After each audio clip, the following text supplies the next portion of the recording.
మన Chiranjeevi vascular and multi speciality hospital దేశంలోనే best vascular and endovascular facilities and all multi speciality care.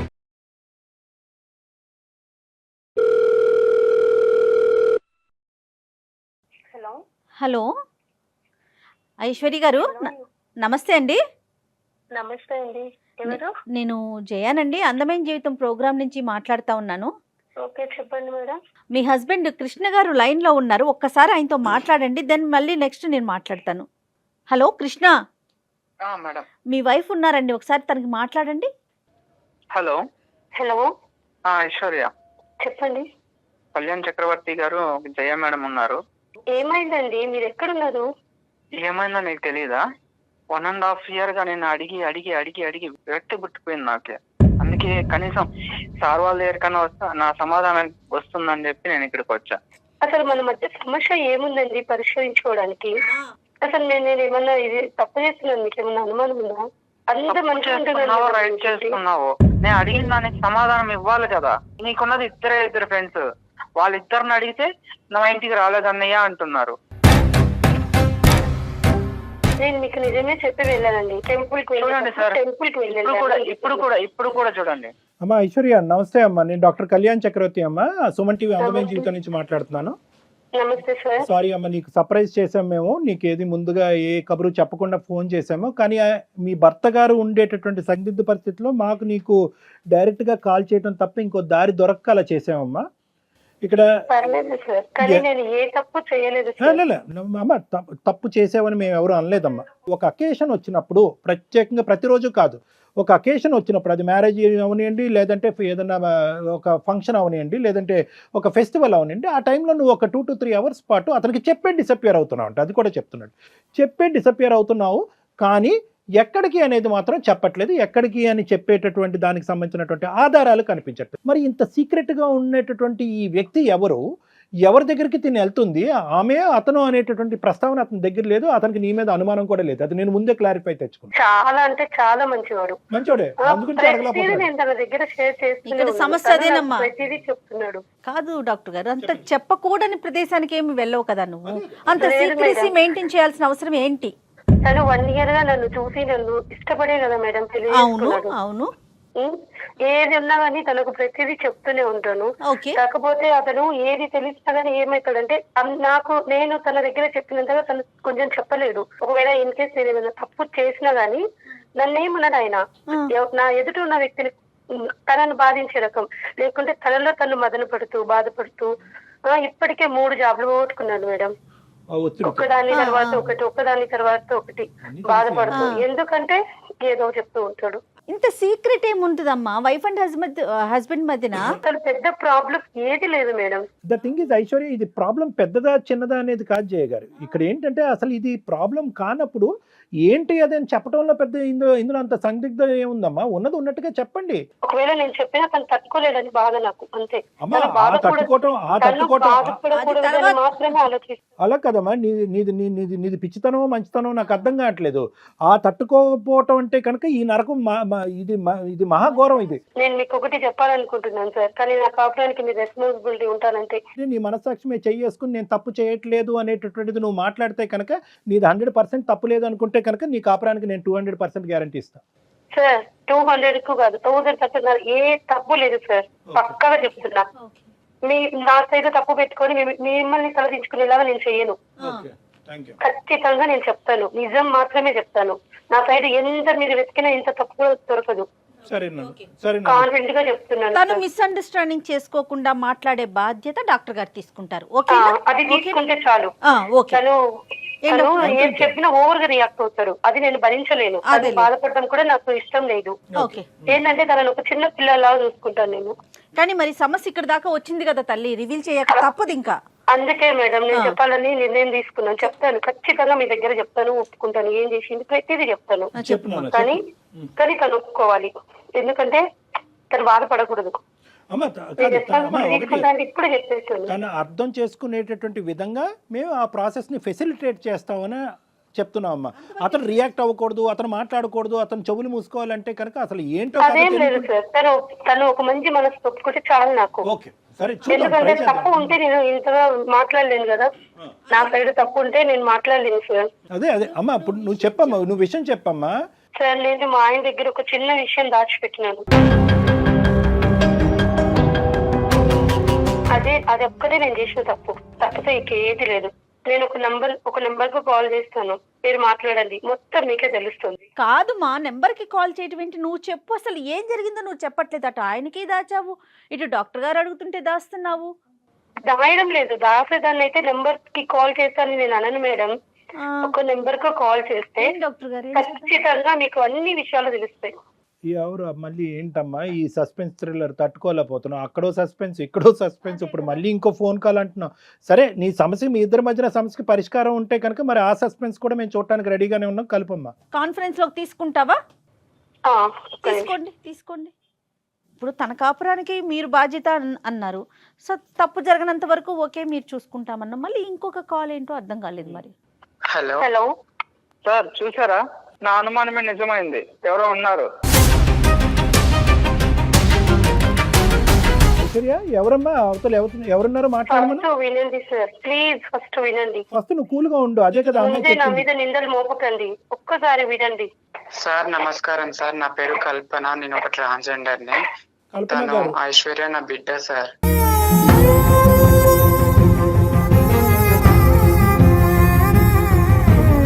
ఏంటి? ఐశ్వర్య నా బిడ్డ సార్. అవును సార్. అసలు అర్థం కావట్లేదండి, కొంచెం క్లియర్ గా చెప్పండి. సార్ యాక్చువల్లీ నేను ఒక ట్రాన్స్జెండర్ ని, నేను భిక్షాటానికి వెళ్తుండే రోజు. తను ఐశ్వర్య ఒక బస్ స్టాప్ లో దొరికింది నాకు. 2 years ఉంది తనకి. అయితే నేను తనని ఆ రోజు నేను తీసుకెళ్లి నా దగ్గర పెట్టుకుని 1 నెల రోజులు నేను చూశాను. తన వాళ్ళు ఎవరైనా వస్తారేమో దోలాడుకుంటూ వాళ్ళకి ఇచ్చేద్దాం అనేసి. 1 నెల రోజులు చూసినా కూడా ఎవరు రాలేదు. సో రాకపోవడంతో నేను తనని పెంచుకున్నాను.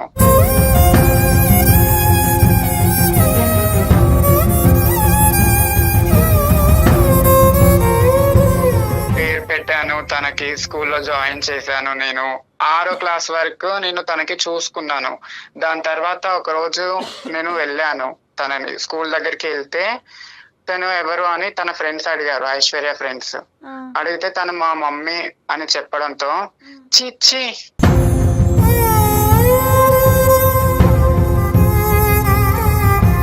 ఏంటి తను మీ మమ్మీయా? తను ఒక ట్రాన్స్జెండర్. చి, మీ మమ్మీ అంటావేంటి నువ్వు? దీనితో ఫ్రెండ్షిప్ చెయ్యొద్దు మనం. వాళ్ళ అమ్మ ఒక ట్రాన్స్జెండర్ అని చెప్పేసి నా బిడ్డని దూరం పెడుతున్నారు.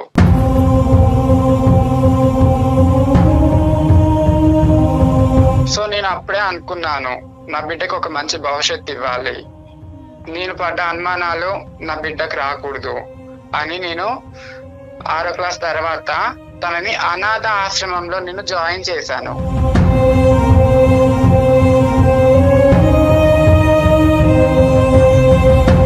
ప్రతి ఒక్క ఫీజు, తనకు కావాల్సిన బుక్స్ అన్ని ప్రతి ఒక్కటి నేను చూసుకున్నాను. తర్వాత తను ఇట్లా, అమ్మ నాకు కృష్ణ అంటే ఇష్టం అని, నన్ను ప్రేమిస్తున్నాడు, నా వెంబటి పడుతున్నాడు అని చెప్పింది. సరేలే నాన్న అని చెప్పి నేను మా ఐశ్వర్యకి తెలియకుండా కృష్ణని నేను ఎంక్వైరీ చేశాను. నా ద్వారా 1 సంవత్సరం ఎంక్వైరీ చేశా కృష్ణని. చేస్తే మంచి పిల్లోడు, మంచోడు, జాబ్ ఉంది, పర్లేదు, నా బిడ్డ హ్యాపీగా ఉంటుంది అని అప్పుడు నేను ఓకే చేశాను. ఓకే చెప్పాను నేను తనకి. సరే నాన్న చేసుకో, నువ్వు హ్యాపీగా ఉండు అని చెప్పి పెళ్లి చేశాను. తన పెళ్లి అప్పుడు కూడా నేను ఎక్కడో గుంపులో ఉండి నేను చూశాను.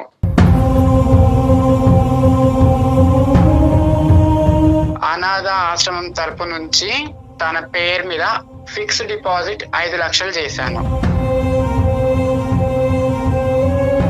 కాదమ్మా, ఇప్పుడు ఇది ఓకే. ఇంతవరకు మీరు చేసినటువంటి ఒక వెనక నుండి ఒక తల్లి కూడా చేయనటువంటి త్యాగం ఒక పెద్ద మనసుతో మీరు చేశారు. దానికి మేమందరం కూడా హ్యాట్స్ ఆఫ్. కానీ ఇది పెళ్లి చేసుకునేటటువంటి భర్తకి దాచిపెట్టవలసినటువంటి అవసరం ఏముందమ్మా? ఇప్పుడు మంచి అబ్బాయి అన్నారు, అర్థం చేసుకునేటటువంటి మనసు ఉంది. ఈ అమ్మాయి చిన్నపిల్ల, తెలియనటువంటి మనస్తత్వం.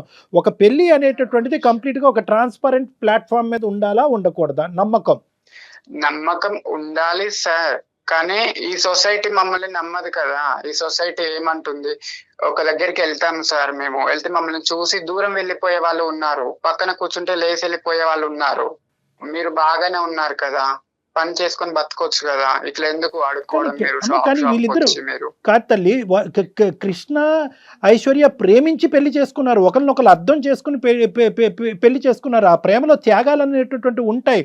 నువ్వు చేసినటువంటి కార్యక్రమానికి బహుశా కృష్ణ హర్షిస్తాడేమో, అరే ఇంత గొప్ప మనిషి సమాజం నీ వైపు వేలెత్తి చూపెడుతుందంటే కనుక ఈ వెనకాతల నుంచి తల్లిలాగా. నాకు తెలియదు కదా సార్, నా వల్ల నా అల్లుడు బిడ్డ దూరం కావద్దు, నా వల్ల ఇది నా బిడ్డ ఒంటరిది కావద్దు, మాది ఎట్లాగో ఒంటరి జీవితం. బట్ హౌ లాంగ్ అమ్మా? కాదు కల్పన గారు, ఎన్ని సంవత్సరాలు దాచిపెడతారు? ఎన్ని సంవత్సరాలు దాచిపెడతాం అనుకున్నారు? ఇప్పటికే ఆ అబ్బాయికి లేనిపోయిన ఆలోచనలు వచ్చాయి. చెప్పమ్మా, చెప్పేసి చెప్పమ్మా. ఇక్కడ ఇది ఎందుకు దాచిపెట్టిందో నేను చెప్పొచ్చు సార్? చెప్పుమా, చెప్పు. లేదు సార్, ఒకసారి నేను ఈయన షాపింగ్ మాల్కి వెళ్ళినాం, అక్కడ ట్రాన్స్జెండర్ చూసి ఈయన ఎంత విసుక్కున్నాడంటే అతను దగ్గరికి వచ్చేసరికి చాలా అంటే చాలా చిరాకు పెట్టిండు ఫేస్ మొత్తం. తన మెంటాలిటీ అలా ఉంది. దాని వల్ల నేను చెప్పలేకపోయాను సార్. వాళ్ళ గురించి కొంచెం మంచి చెప్పి ఇది నా పరిస్థితి అని చెప్పడానికి నేను చాలా సార్లు ప్రయత్నం చేసినాను సార్. అసహ్యం కలిగినటువంటి ఒక వ్యక్తి అంటే ఈ పరిస్థితుల్లో అతను ఏవో కొన్ని ఎక్స్పీరియన్సెస్ వల్ల, లేదంటే అతను చూడకూడదు ఏమైనా చూడటం వల్ల అతనికి ఒక బ్యాడ్ ఇంప్రెషన్ ట్రాన్స్జెండర్స్ మీద పడింది. కానీ నీ జీవితంలో ఒక ట్రాన్స్జెండర్, ఒక ఆడపిల్ల యొక్క ఒక అనాథ అయినటువంటి ఒక ఆడపిల్లకు ఒక తల్లిలాగా నిలబెట్టి జీవితంలో ముందుకు పంపించిందని ఒక గొప్ప ఎగ్జాంపుల్ చెప్తే కనుక బహుశా అతని ఆలోచన శైలి మారిపోయి ఉండేదేమోనమ్మా. ట్రాన్స్జెండర్స్ మీద ఒక మంచి అభిప్రాయం వచ్చి ఉండేదేమో, వాళ్ళలో కూడా ఒక దయాగుణం, ఒక త్యాగశైలి, త్యాగగుణం ఉందనేటటువంటి ఆలోచనకు వచ్చి ఉండేవాడేమో. నిజమే సార్, అందుకే నేను వాళ్ళలో ఉన్న మంచితనం చెప్పడానికి కూడా నేను చాలా సార్లు ప్రయత్నం చేశాను. కనీసం వాళ్ళు ఊపే ఎత్తనియడు సార్ ఇంట్లో. ఇప్పుడు మనకి ప్రధానంగా కావాల్సింది కృష్ణ యొక్క రియాక్షన్ కావాలి నాకు ఇక్కడ. కృష్ణ, నీ రియాక్షన్ ఏంటి? ఇప్పుడు ఆవిడ ఒక ఫోన్ కాల్ కలిపింది, ఆ ఫోన్ కాల్లో ఒక మగగంతుకు లాంటిది వినిపించేటప్పటికి, అదిగో మేడం ఒక అబ్బాయి మాట్లాడుతున్నాడు బ్యాక్గ్రౌండ్ చూసారా, నేను అనుకున్నది నిజమైందని అన్నారు. కానీ అది నిజం కాదు. మీరు మాట్లాడుతుంది ఆ అమ్మాయి తల్లికి మించినటువంటి ఒక తల్లితో మీరు మాట్లాడుతున్నారు. ఇప్పుడు మీ అభిప్రాయం ఏంటో నాకు చెప్పండి. అవును సార్, నాకు వాళ్ళంతా చిన్నప్పటి నుంచి ఒక భయం సార్. వాళ్ళు వచ్చి ఆ స్లాబ్స్ కొడుతుంటే నాకు అట్లా షివరింగ్ అయిపోయేది. తను నాతో ఉండాలనుకుంటే వాళ్ళ అమ్మను వదిలేయమని చెప్పండి, లేదు వాళ్ళ అమ్మ కావాలనుకుంటే నన్ను వదిలేసి వెళ్ళిపోమని చెప్పండి సార్. కాదండి, దానికి కారణం ఏంటి? ఒకటి కృష్ణ, ఇక్కడ ఏంటంటే దేనికైనా ఒక బలమైనటువంటి కారణం ఉండాలి. మీ పర్సనల్గా మీరు ఒక ఎల్జీబీటీ గ్రూప్ని ఏ విధంగా చూస్తున్నారో does not equate to how Aishwarya looks at an LGBTQ group. ఆ అమ్మాయికి ఒక ప్రాణాన్ని ఇక్కడ నేను ఐశ్వర్య ఏదైనా తప్పు చేసిందంటే, కల్పన గారు ఏదైనా ప్రీమెచ్యూర్గా అనాలోచితంగా చేశారు అంటే కనుక మీకు చెప్పకపోవటం అనేటటువంటిది ఒక ప్రధానమైనటువంటి అంశం. అందుగురించి నేను అన్నాను, ఎంతకాలం దాచిపెడదాం అనుకున్నారంటే కనుక ఒక కూతురు అల్లుడి మధ్యన నేను ఒక ఇదిగా అవ్వకూడదమ్మా. ఇంతకాలం నేను ఇంత కష్టపడి పెంచినటువంటి నా కూతురు జీవితాన్ని నాశనం చేసినటువంటి ఒక తల్లిగా నాకు ఒక చరిత్రలో నేను ఉండకూడదు అనే ఆలోచనతో నేను వెనక నుంచే ఇప్పటికీ జీవితాంతం వెనక నుంచే నడపాలి అన్నటువంటి ఆలోచనని, అందులో మంచి ఉంది అనేది 99% మంది సమాజం నమ్మినా కూడా 1% మందిలో నేను ఒకనేమంటానంటే, అమ్మ పెళ్ళి అంటే కనుక నీతిమైనటువంటి పెళ్ళే కదమ్మా, ట్రాన్స్పరెంట్గా ఉండాలి కదా, నమ్మకం అనే బేస్మెంట్ మీద నడిచేది కదా, అన్నీ చెప్పుకుంటే కనుక అబ్బాయిని మనసు మార్చచ్చు కదా అనేటటువంటి ఒక్క అంశంలోనే ఆవిడ వైపు నేను వేలెత్తి చూపెట్టా. కానీ ఈరోజు ఆవిడ చాలా ముఖ్యమైనటువంటి పాత్రలో ఉంది, ఐశ్వర్యకి చాలా ముఖ్యమైనటువంటి పాత్రలో ఉంది. మీ అభిప్రాయం ఐశ్వర్య అభిప్రాయం అవనవసరం లేదు. మీరేం చూసారో నాకు తెలీదు, ఎందుకు వాళ్ళని చేదరించుకుని అసహించుకుంటున్నారో నాకు తెలీదు, ఎందుకు కింద నుంచి పై వరకు మీ శరీరం వణుకుతుందో నాకు తెలీదు. కానీ ఈరోజు ఐశ్వర్యకి ఆ అమ్మాయి ప్రాణం పోసింది, ఆ తల్లి పాత్రలో పోషిస్తూ ప్రాణం పోసింది. లేదంటే ఎవరి చేతుల్లో పడి ఉండేదో ఐశ్వర్య ఈరోజు, ఏమై ఉండేదో. ఈరోజు చదువుకుని ఒక క్వాలిఫికేషన్ వచ్చి నీలాంటి ఒక మంచి వ్యక్తితో పెళ్లి చేసుకుని ఒక ప్రయాణం కొనసాగటానికి ముఖ్య కార్యక్రమాలు భగవంతుడికి మించినటువంటి భగవంతుడు ఎవరన్నా ఉన్నారు అంటే కనుక అది కల్పన గారు. మా అత్తగారు ఒక ట్రాన్స్జెండర్ అంటే మా ఫ్యామిలీ కానివచ్చు, లేదంటే సొసైటీ కావచ్చు, నన్ను వేరేలా చూస్తుంది సార్. సో నేను అది తీసుకోలేను. Let us take another hypothesis. ఇంకో ఒక నిమిషం ఐశ్వర్య, నాకు కృష్ణతో నేను డీల్ చేయాలి. కృష్ణ మీద నాకు కోపం లేదు. కృష్ణ కన్ఫ్యూజన్లో ఉన్నాడు కాబట్టి కన్ఫ్యూజన్ క్లారిటీలోకి తీసుకురావాల్సిన బాధ్యత నా మీద ఉంది. ఎందుకంటే మీ కాపురాన్ని నిలబెడతానని నేను ప్రామిస్ చేసిన తర్వాత నువ్వు కల్పన గారికి ఫోన్ కలపడం జరిగింది. కృష్ణ, ఒకప్పుడు ఇతన్ని ఈ అమ్మాయిని పెంచి ఈ స్థాయి వరకు తీసుకొచ్చినటువంటి వ్యక్తి కల్పన గారు ఒక ట్రాన్స్జెండర్ అనేటటువంటి అంశం మీరు గాఢంగా ప్రేమించుకుంటున్నటువంటి ఆ సంవత్సరంలోనే బహుశా ఐశ్వర్య వచ్చి నీకు చెప్పుంటే కనుక అప్పుడు ఏమని ఉండేవాడివి? సార్ నా ప్రేమ కాదు సార్, ఇప్పుడు తను మా అత్త అని చెప్పుకోండి ఎలా చెప్పుకోగలుగుతాను సార్ నేను? అత్త కాదు ఎవరు కాదు. ఈ అమ్మాయి ఈరోజు ఇది దాచిపెట్టకుండా మీరిద్దరు ప్రేమించుకున్నటువంటి క్రమంలో మన ప్రేమను నువ్వు యాక్సెప్ట్ చేసావు, మన ఇద్దరు ఇంత గాఢంగా ప్రేమించుకుంటున్నాం, మన ఇద్దరు ముందుకెళ్ళి పెళ్లి చేసుకోబోతున్నాం. అయితే నీకు ఒక ముఖ్యమైనటువంటి అంశం చెప్పాలి, నా తల్లికి మించినటువంటి తల్లి నా జీవితంలో ఒక ట్రాన్స్జెండర్ ఉంది, ఆవిడే కల్పన అనేటటువంటి అంశం నీకు చెప్పుంటే నువ్వు ఈ ప్రేమ నుంచి విత్డ్రా అయిపోయి ఉండేవాడా, నీకు నాకు పచ్చి అని అని ఉండేవాడువా? సార్ అప్పుడైతే ఏమో తెలియదు సార్, ఇప్పుడైతే నేను యాక్సెప్ట్ చేయలేను సార్. మా ఇంట్లో వాళ్ళకి నేనేం చెప్పుకోవాలి సార్? ఒకటి, మీ ఇంట్లో వాళ్ళకి ఏం చెప్పాలి అనే ముందు నీ మనస్సాక్షికి ఏం చెప్తావు అనేటటువంటిది ముఖ్యమైనటువంటి అంశం. మీ ఇంట్లో వాళ్ళకి చెప్పి నువ్వు ఐశ్వర్యాన్ని లవ్ చేయలేదు, గుర్తుపెట్టుకో. నీ మనసుకు నచ్చింది కాబట్టి ప్రేమంతా నాకే ఇవ్వాలి అనేటటువంటి ఆలోచనతో ప్రత్యేకంగా ఒక అనాథాశ్రమంలో ఉండేటటువంటి అమ్మాయిని ప్రేమించుకోవాలనే వెనకతలు నీకు ఉండేటటువంటి ఒక మంచి ఉద్దేశం ఈరోజు చెడగొట్టాలి అనేటటువంటి ఆలోచనతో ఉండద్దు. ఎందుకంటే నీ మనస్సాక్షిలో ఉన్నది ప్రధానమైనటువంటి అంశం ఎవరంటే కనుక ఐశ్వర్యకి నచ్చినటువంటి అందరి వ్యక్తులు కూడా నువ్వు ప్రేమించాలి, అందరి వ్యక్తులు కూడా నీ మనుషులు అవ్వాలి కాదా? వాళ్ళు ఎవరైతే ఏంటి, ఏ జెండర్ అయితేనేంటి, వాళ్ళు ఏమైనా శాపగ్రస్తురా? ట్రాన్స్జెండర్స్ అంటే శాపగ్రస్తులా? వాళ్ళ కర్మకాలికి అలా మారారా? వాళ్ళకి దిక్కులేక అలా మారారా? వాళ్ళు మనుషులు కాదా?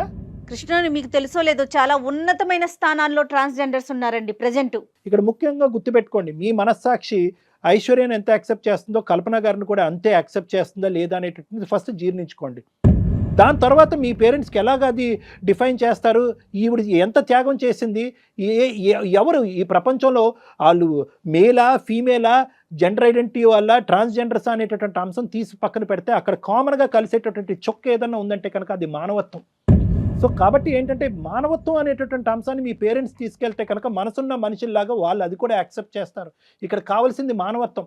ఒక అనాథ పిల్ల ఒక బస్ స్టాండ్లో ఉంటే కనుక అది కూడా ఏంటి, ఇవిడు వెళ్ళి ఎత్తుకుని కాజేయలేదు ఆ పాపని. 4 రోజుల పాటు అదే బస్ స్టాండ్లో పడిగాపులు కాసింది. ఆ ఆడపిల్లని, ఆ 2 సంవత్సరాల ఆడపిల్లని తీసుకుని ఆ అమ్మాయిని పావుగా వాడుకుంటూ భిక్షాటన చేయలేదు. ఆ అమ్మాయిని చదివించింది, స్కూల్కి పంపించింది, బట్టలు ఇచ్చింది, అన్ని సదుపాయాలు ఇచ్చింది. బహుశా ఒక కన్నటువంటి ఒక తల్లిదండ్రుల కంటే ఎక్కువగా చూసుకుని, అయ్యో నా వల్ల ఈ ఆడపిల్ల వైపు సమాజం అంతా ఏలు చూపెడితే కనుక ఇలా చీడపురుగులాగా నా కూతుర్ని చూడకూడదు అనేటటువంటి ఉద్దేశంలో తీసుకెళ్ళి తన కడుపుని చంపుకుని, మనసును చంపుకుని వెళ్ళి అనాథాశ్రమంలో జాయిన్ చేసింది. అంటే ఏది, ఒక ప్రేమ, ఒక బాండింగ్ డెవలప్ అయిన తర్వాత అనాథాశ్రమంలో పెట్టడం అనేటటువంటి దాని వెనకతలు ఎంత త్యాగం ఉంటుందో ఒక్కసారి అర్థం చేసుకో కృష్ణ. ఈరోజు ఆ అమ్మాయి పడినటువంటి ఆ కల్పన గారు పడినటువంటి ఆ మానసికపరమైనటువంటి క్షోభ ఏది, ఒక ఆడపిల్ల తన దగ్గరికి వచ్చింది, మళ్ళీ సమాజం గురించి నాకు ఆడపిల్ల ఎక్కడ అవమానం ఫీల్ అవుతుందని చెప్పి మళ్ళీ అనాథాశ్రమంకి దారదత్తం చేసింది. ఎంత క్షోభనన్నది, ఎంత బాధ.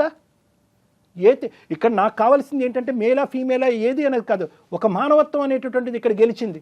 ఆ మానవత్వాన్ని నువ్వు ప్రేమించాలి. నీ ఐశ్వర్యం నువ్వు ఎంత ప్రేమిస్తున్నావు అదే మానవత్వాన్ని ప్రేమించాలి. మీ పేరెంట్స్కి ఏం చెప్తావు అనేది సెకండరీ, టెరిషరీ, క్వాడ్రపుల్. అది ఇప్పుడు మనం ఆలోచించద్దు. నువ్వు యాక్సెప్ట్ చేస్తున్నావా లేదా, మానవత్వాన్ని నువ్వు యాక్సెప్ట్ చేస్తున్నావా లేదా? అంతటితో వదిలేదండి, కట్న కానుకలు ఇచ్చి పెళ్లి చేసి పంపించింది. ఎవరు చేస్తారు నాన్న, ఎవరు చేస్తారు? మీ పెళ్ళికి వచ్చి కూడా దగ్గరకు వస్తే కనుక ఈవిడ్ని మళ్ళీ ఎలా ట్రీట్ చేస్తారు, ఒక చీడ పురుగులాగా ఈ సమాజం ట్రీట్ చేస్తుంది అనేటటువంటి ఉద్దేశంతో చిట్ట చివరి కుర్చీలో కూర్చొని అక్కడి నుంచి సుఖీభవ అనుకుంటూ దీవించినటువంటి మహాపతివ్రత ఆవిడ. ఏం మాట్లాడతారు ఆవిడ గురించి?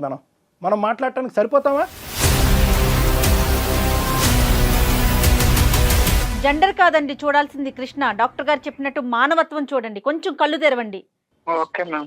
ఓకే కాదు నాన్న, నీలో ఇంకేం సెకండరీ థాట్ అనేది ఉండకూడదు. నువ్వు యాక్సెప్ట్ చేయాలి. ఐశ్వర్యని ఎలా అయితే యాక్సెప్ట్ చేస్తున్నావో అంత గొప్పగా ఆలోచించేటటువంటి ఆ మనిషిని కూడా యాక్సెప్ట్ చేయాలి. వీళ్ళు దాగుడు మూతలుగా వెళ్ళి కలుసుకోవటం అనేటటువంటిది ఇంకా ఆపేసి ఆవిడ కూడా మీతో పాటు కలిసి ప్రయాణం చేసేటటువంటి విధంగా ఒక వాతావరణాన్ని తీసుకురండి త్వరలో. నాకు ఏం చెప్పాలో అర్థం కావట్లేదు సార్, మీరు ఎలా చెప్తున్నారు.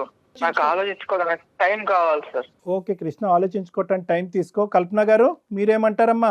నా కూతురు, నా అల్లుడు ఇద్దరు హ్యాపీగా ఉంటే నేను వాళ్ళ లైఫ్ లోకి మళ్ళీ రాను సార్.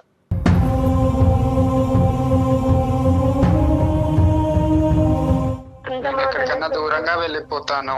నువ్వు అల్లుడు మంచిగా ఉంటే నాకు అదే చాలమ్మా.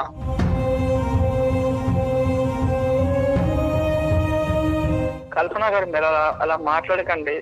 ఇలా దొంగతనంగా కలుసుకోవడం అవసరం లేదు. ఇంకటి నుంచి పెళ్లి కాకుండా మీరు ఎలా ఉన్నారో అలానే ఉండండి. వెరీ గుడ్ నాన్న. Very good, very good. Krishna thank you. నేను ఇంట్లో వాళ్ళకి నేను ఏదో ఒకటి సర్ది చెప్పుకుంటా. Okay okay.